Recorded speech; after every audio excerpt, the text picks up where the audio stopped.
అమ్మా, tiffin box ready చేసావా? మధు, నిండు గర్భిణివి, ఇంకా ఆఫీస్కి వెళ్ళని అమ్మా, ఓపిక ఉన్నంత దాకా వెళ్తాను. అమ్మడు, నా మాట విను. ఇలాంటప్పుడు బయట తిరగడం అంత మంచిది కాదే. నానమ్మ, ఆఫీస్కి వెళ్ళక ఇప్పటి నుంచి ఇంట్లో కూర్చొని ఏం చేయను? నన్ను చూస్తూ మీరు, మిమ్మల్ని చూస్తూ నేను కన్నీళ్లు పెట్టుకోవడం తప్ప. అక్క, ఏం పర్వాలేదు నీలు. మీ అక్క మనసు రాటి తేలిపోయింది. మధు, అవునమ్మా, ఏడ్చి ఏడ్చి కన్నీళ్ళు ఇంకిపోయాయి. ఇప్పుడు నన్ను ఎవరు ఏమన్నా బాధపడినా బెంగపడినా. అమ్మడు, వద్దే, నా మాట విను. వింటాను నానమ్మా, తప్పకుండా నీ మాటే వింటాను. పురిటి నొప్పులు మొదలైన క్షణం నుంచి తప్పకుండా నీ మాటే వింటాను. అప్పటిదాకా మాత్రం మాధవమ్మా, వెళ్ళొస్తానమ్మా.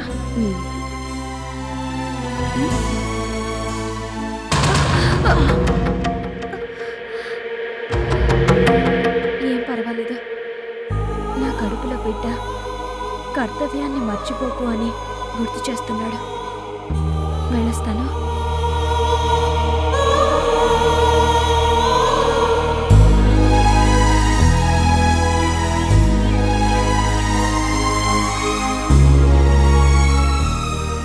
ఏంటి సత్తమ్మ అలా చూస్తున్నావు? అబ్బే, ఏం లేదమ్మా. ఆఫీస్ టైం అవుతుంది కదా, పద ఇక్కమ్మా.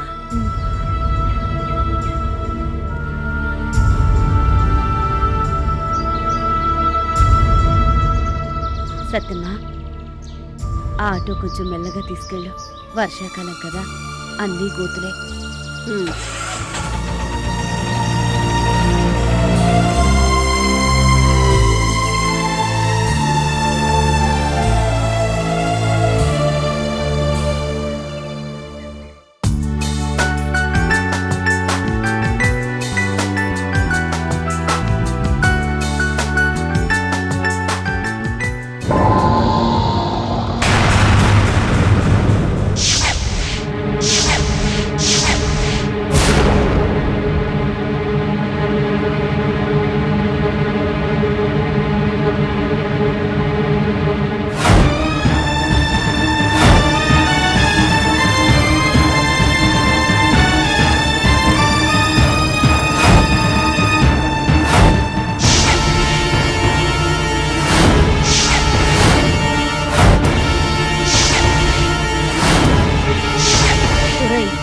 నువ్వు పుట్టి మా ఆశల మీద నీళ్లు చల్లావు కదరా.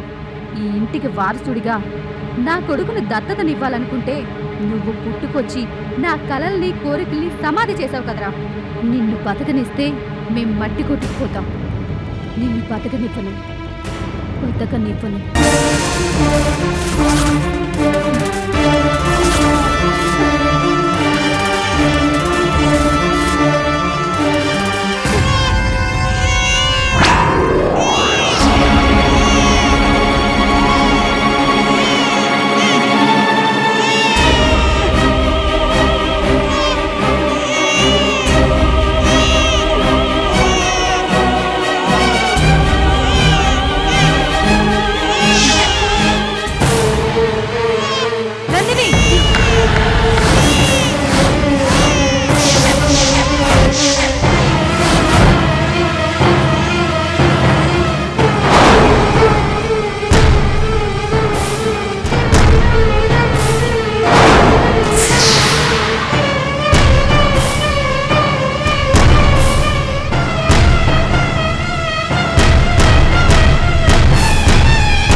అబే ఏం లేదు, బాబు ముద్దుగా ఉన్నాడు కదా అని ముద్దు చేస్తున్నాను. నందిని, నీ కొడుకు ఇంకా ముద్దుగా ఉంటాడని విన్నాను. వాడి మొహం, వాడెక్కడా వీడెక్కడా, వీడు బంగారు కొండ, వజ్రాలు తునుక. కోట్ల ఆస్తికి వారసుడు కదా, అందుకే నా ఇంత ప్రేమ. స్వాతి, కోట్లేంటి కోట్లు, మా అక్క కొడుకు నాకు 1,00,00,000 కోట్ల కన్నా ఎక్కువ తెలుసా? తెలుసు. వీడంటే నీకు ఎంత ప్రేమో తెలుసు, ఆ ప్రేమ ఎందుకో కూడా తెలుసు. ఏంటి నువ్వేదో తేడాగా మాట్లాడుతున్నావు? కనిపించే వాటికి వినిపించే వాటికి తేడా ఇప్పుడిప్పుడే నాకు కూడా తెలుస్తుంది కాబట్టి. ఏంటో నువ్వెప్పుడే మాట్లాడుతావు నాకు అర్థమే కాదు. ఎవరు ఎప్పుడు ఏం చేయాలనుకుంటున్నారో నాకు మాత్రం అర్థమవుతుంది బాగా. అదే బాబుని ముద్దు చేయడం గురించి. ఎంతైనా మీ అక్క కొడుకు కదా, ఆ మాత్రం ప్రేమ ఉంటుందిలే. ఆ మాత్రం ప్రేమేంటి, బోలెడు ప్రేముంది. వీడు నా ప్రాణం. చిచి చిన్ను, మళ్ళీ మనం ఆడుకుందామే.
హాయ్ దీపు.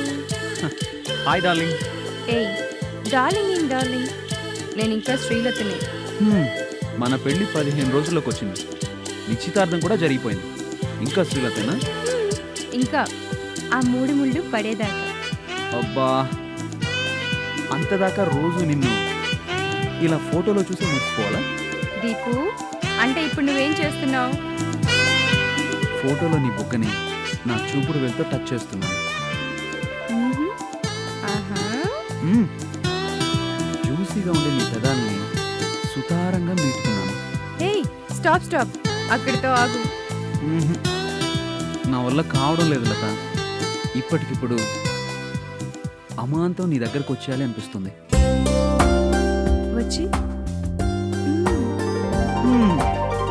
నువ్వు రాక్షసి, దెయ్యానివి, ఇంకా నన్ను చంపుకు తింటున్న పిశాచానివి కదా. అయితే ఈ పిశాచంతో నీకు పెళ్ళెందుకు? క్యాన్సిల్. ఇప్పుడే మా డాడీతో చెప్పేస్తాను. ఏ అంత పని చేయకమ్మా. ఎందుకా నవ్వు? నీ అవస్థ చూసి. నాకేనా, నీకు లేదా? ఏం లేదు. ఇదిగో ఇలాగే మాటలతో చంపుకు తింటావు, దగ్గరకు వస్తానంటే మాత్రం నో అంటావు. తప్పదు సార్, లైసెన్స్ వచ్చేదాకా సైలెన్స్ లోనే ఉండాలి. మరి సైలెన్స్ సైలెన్స్ సైలెన్స్ 2.5 నెలల నుంచి ఇదే మాట. ఇదిగో ఇవేం వద్దు కానీ కనీసం నీతో కలిసి ఓ కప్పు ఐస్ క్రీమ్ అయినా షేర్ చేసుకోకపోతే నాకు పిచ్చెక్కిపోయేలా ఉంది.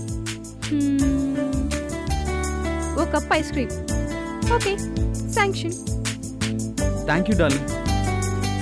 ఈ ఎక్స్ట్రాలే వద్దనేది. పెళ్ళయ్యేదాకా నువ్వు దీపక్వే, నేను శ్రీలతవే. చాలా. That's why.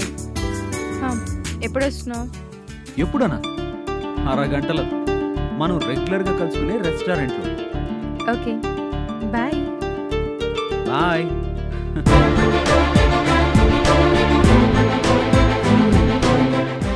పెళ్లికి స్పెషల్గా ఇన్వైట్ చేయవలసిన వాళ్ళ లిస్టు తయారు చేయమని చేసావా? చేశాను sir. Very good. Home minister గారు ఊరి నుంచి వచ్చారా లేదో కనుక్కో. రేపు నేను మా ఆవిడ వెళ్ళి ఇన్విటేషన్ ఇచ్చొస్తాం. అలాగే సార్. ఏమండి, చమన్లాల్ షాప్ నుండి ఫోన్ వచ్చింది. మన కోడల కోసం ఆర్డర్ ఇచ్చిన నగలన్నీ రెడీ అయ్యాయని, ఎందుకైనా మంచిది ఒకసారి వచ్చి చూసి వెళ్ళమంటున్నారండి. నాన్సెన్స్, మనం వెళ్ళడం ఏంటి? Secretary sir. ఆ చమ్మలాలకు ఫోన్ చేసి ఆ డిజైన్స్ అన్ని వాళ్ళనే ఇంటికి తీసుకురమ్మని చెప్పు. సరే సార్, మ్మ్. ఇప్పుడే ఫోన్ చేస్తాను సార్. ఏమండి, పెళ్లికి మొత్తం ఎంతమంది వస్తారంటారు? ఎంతమంది అంటావేంటి? జరగబోయేది ఈ దుర్గా ప్రసాద్ కొడుకు పెళ్లి. Politicians, cinema star, models, celebrities ఎంతో మంది వస్తారు. మీడియా మొత్తం కవర్ చేస్తుంది. ఇంత గ్రాండ్ గా జరిగిన పెళ్లి మేము ఎక్కడా చూడలేదని వచ్చిన వాళ్ళందరూ మెచ్చుకోవాలి. ఢిల్లీ నుంచి స్పెషల్ గా వచ్చే పెద్ద ఆయన కూడా ఈ ఏర్పాట్లు చూసి అబ్బో అనాలి. నా కొడుకు కళ్యాణ వేదికే నా రాజకీయ జీవితానికి ఆరంగేట్రం కావాలి. ఎందుకు కాదండి, మీరు తలుచుకోవటం జరగకపోవటం కూడానా? ఏరా, కోడలు ఫోన్ చేసిందా? అవును మమ్మీ, షాపింగ్కి వెళ్దాం ఉంది. అలాగే, తాపిగా వెళ్ళిరా. Okay mummy, bye. Bye. Bye daddy. Bye. ఏమండి, శ్రీలత వీణ్ణి ఇప్పటి నుంచే కంట్రోల్లో పెడుతుంది. పెట్టనివే, నీ కొడుకు లాంటి తిరుగుబోతుకి వెనక నుంచి పక్కమేసిలాగే శ్రీలత లాంటి పిల్లే సరైన జోడి.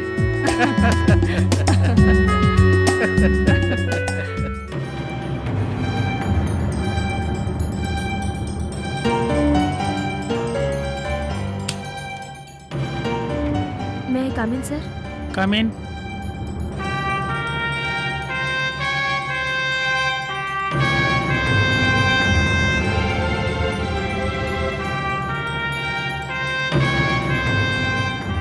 గుడ్. అమ్మా మాధవి, ఇప్పుడు నీకు ఎన్నో నెలమ్మా? 9వ నెల మొదలైంది. ఇంకా ఆఫీస్కి రావడం దేనికి? మెటర్నిటీ లీవ్కి అప్లై చేయొచ్చు కదా. సార్, అది నా బ్రాంచ్లో కొంచెం పెండింగ్ వర్క్ ఉంది. అదంతా పూర్తి కాగానే. No no no no no Madhavi, నీ మొత్తం వరకు ఇంకెవరికైనా అడ్జస్ట్ చేస్తాను. నువ్వు రేపటి నుంచే లీవ్లో వెళ్ళొచ్చు. ప్లీజ్ సార్, నా మూలంగా పేరుకుపోయిన వర్క్ని ఇంకెవరి మీద రుద్దడం నాకు ఇష్టం లేదు. అందుకే నాకు ఓపిక ఉన్నంత దాకా ఆఫీస్కి వస్తాను. నా పనంతా నేనే క్లియర్ చేస్తాను. Good, I like your sincerity. Madhavi, నీకు ఎప్పుడు నుంచి లీవ్ కావాలని చెప్పు, అప్పుడే శాంక్షన్ చేస్తా. Thank you sir. It's okay.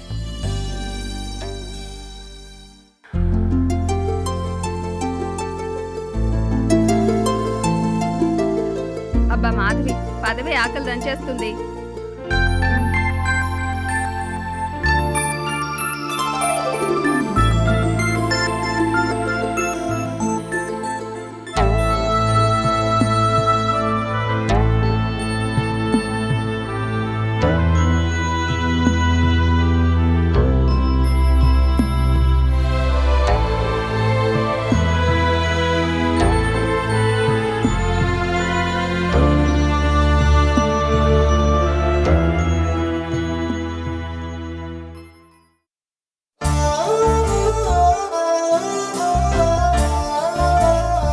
Madhavi ఆగు, ఇదిగో ఈ స్వీట్స్ తీసుకో. ఏంటి నాగమణి గారు, ఇవాళ ఏమన్నా స్పెషలా? ఏ స్పెషల్ లేదు, కానీ నాకే మాధవి కోసం స్వీట్స్ తేవాలనిపించింది. అవును మాధవి, నెలలు నిండిన నిన్ను చూస్తుంటే తొలికాన్పుకు ముందు నేను అవస్థలు పడ్డ రోజులు గుర్తుకొస్తున్నాయి. మొన్నటిదాకా మేమందరం నిన్నెంతగానో బాధ పెట్టాం. ఏనాడూ నీతో మంచిగా మాట్లాడలేదు, మనుషుల్లా ప్రవర్తించలేదు. అదంతా తలుచుకుంటే సిగ్గుతో తలదించుకోవాలనిపిస్తుంది. నాగమణి గారు. నాగమణి గారు, వయసులో తప్ప నేను నీకన్నా ఎందులోనూ గొప్పదాన్ని కాదు. అయినా కూడా నువ్వు నన్ను ఇలా గౌరవిస్తున్నావంటే అది నీ సంస్కారం. చిన్నదానివైనా నీకు చేతులెత్తి మొక్కాలనిపిస్తుంది. ప్లీజ్, ఇంకెప్పుడు అలా మాట్లాడకండి. మనం అందరం కొలీగ్స్. అంటే స్నేహితులం కాబట్టి స్నేహితుల మధ్య నో థ్యాంక్స్, నో సారీస్, అంతే కదా మాధవి? అయితే లక్ష్మి, మాధవి మాత్రమే కాదు, నేను తెచ్చిన స్వీట్స్ని నువ్వు కూడా రుచి చూడాలి. తీసుకో మాధవి.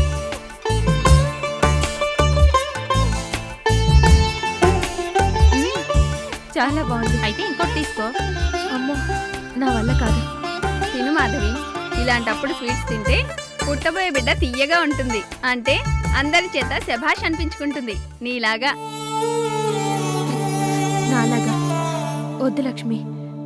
నాకు పుట్టబోయే బిడ్డకి నా పోలికలే కాదు, గుణాలు కూడా రాకుండా ఉంటే అంతే చాలు. ఇదిగో మాధవి, ఇలా మాట్లాడితేనే నాకు కోపం వస్తుంది. నీ గుణానికి ఏం తక్కువ? చీమకు కూడా అపకారం చేయని దానివి. అపకారం చేసిన వాళ్ళకు కూడా ఉపకారం చేయాలి అనేంత మంచి మనసున్న దానివి. మనసు ఉండకూడదు. మనసు ఉంటేనే ఇన్ని బాధలు, ఇన్ని అనర్థాలు. మాధవి, ఈ బాధలు కష్టాలు ఇంకెన్నాళ్ళు? రేపు నీకు పండంటి పాపో బాబో పుడితే అన్నీ మర్చిపోతావు, అందరినీ మర్చిపోతావు, చివరికి మమ్మల్ని కూడా. మిమ్మల్లా? ఉహుం.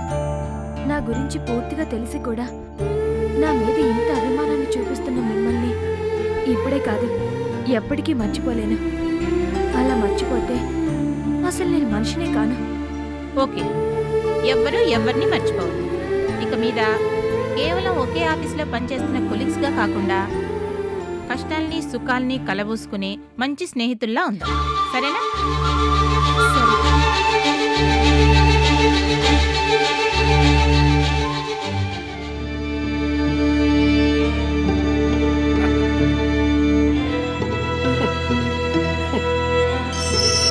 గాంధీజీ అహింసా సిద్ధాంతాన్ని బోధించెను. గాంధీజీ అహింసా సిద్ధాంతాన్ని బోధించెను. గాంధీజీ అహింసా సిద్ధాంతాన్ని బోధించెను. గాంధీజీ అహింసా సిద్ధాంతాన్ని బోధించెను. గాంధీజీ అహింసా సిద్ధాంతాన్ని బోధించెను. గాంధీజీ అహింసా సిద్ధాంతాన్ని బోధించెను. అహింసా సిద్ధాంతాన్ని బోధించి పాటించి మన దేశానికి స్వతంత్రాన్ని తెచ్చిపెట్టాడు కాబట్టే గాంధీజీని మహాత్ముడు అన్నారు. ఓహో, అంటే అహింస అంత గొప్పదా అమ్మా? అవును, 1,00,000 అణుబాంబుల కన్నా అహింస ఎన్నో రెట్లు గొప్పది, ఇంకెంతో శక్తివంతమైనది. నీతి, నిజాయితీ, సత్యం, అహింస వీటిని తమ ఆయుధాలుగా చేసుకుని ఎందరో మహానుభావులు ఈ పుణ్యభూమిలో పుట్టి ముందు తరాలకి మార్గదర్శకులుగా మిగిలారు. నీతి, నిజాయితీ, ధర్మం, అహింస. నమ్మొద్దు పిల్లలు. ఇలాంటి పాఠాలు వింటే చెడిపోతారు. ఏమిటి, పట్టపగలే తాగొచ్చారా? పిచ్చి పరమేశ్వరి, తాగేందుకు పగలేంటి రాత్రేంటి, మందుంటే చాలు. అందుకే ఇవాళ మనం ఫుల్గా కొడేసాం. నీకేమైనా అభ్యంతరమా? చిన్నపిల్లల ముందు ఏంటిది? మాట్లాడకుండా లోపలికి వెళ్ళండి. వెళ్ళను. ఏం చేస్తావే?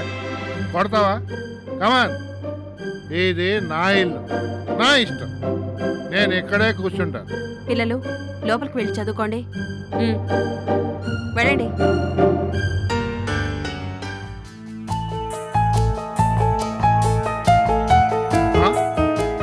ఏంటా లుక్కు?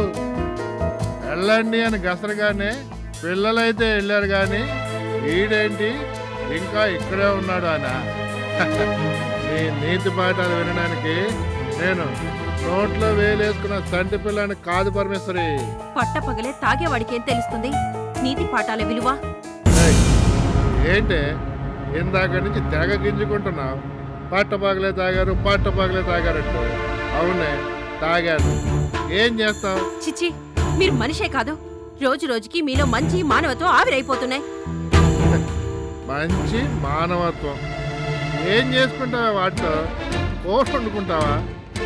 చూడండి, అనవసరంగా మాట్లాడి నాకు తిక్కరేగేటట్టు చేయకండి. వెళ్ళండి, ముందు లోపలికి వెళ్ళండి. వెళ్ళనని నీకు ఎన్నిసార్లు చెప్పాలి? ఆ రోజు ఏమన్నావు?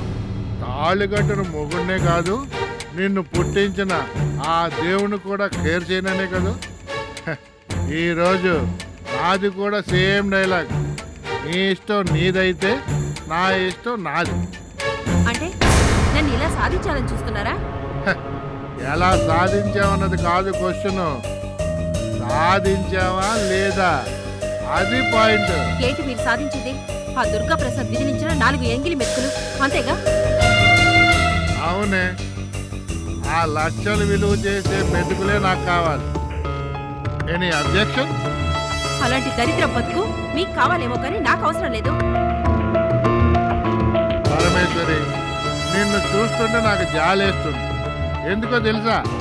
నీలాంటిదే ఉట్టికి ఎగరలేనమ్మా స్వర్గానికి ఎగురుతాను అందంట. నీకు బతకడం చేత కాదు, నాలాగా బతికే వాళ్ళని చూసి ఓర్చుకోను లేవు. ఇది ఒక బతికేనా? పక్షులు, మృగాలు, క్రిమికీటకాలు వీటన్నిటికన్నా మనిషి ఎందుకు గొప్పవాడయ్యాడో మీకు తెలుసా? వివేకం, విచక్షణ అనేవి మనిషికి మాత్రమే ఉంటాయి కాబట్టి. తాగడం తప్పు అనే వివేకం కానీ, ఇంట్లో పిల్లలు ఉన్నారనే విచక్షణ గాని మర్చిపోయి ఇలా ప్రవర్తిస్తున్న మీరు ఏ కోవకి చెందుతారో మీరే తేల్చుకోండి. నార్మల్. ఏంటే ఊరుకుంటుంటే తెగ రెచ్చిపోతున్నావు? నీ నీతి పాఠాలు నీ పిల్లలకి చెప్పుకో, నాకు కాదు. ఎదురు తిరిగావో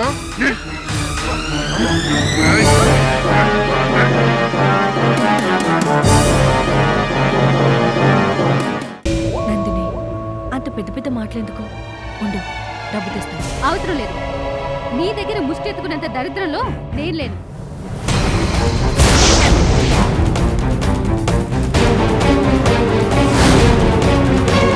ఆ స్వాతిని వదినకి దూరం చేయడం నువ్వనుకున్నంత తేలిక కాదు. మీరనుకున్నంత కష్టమూ కాదు.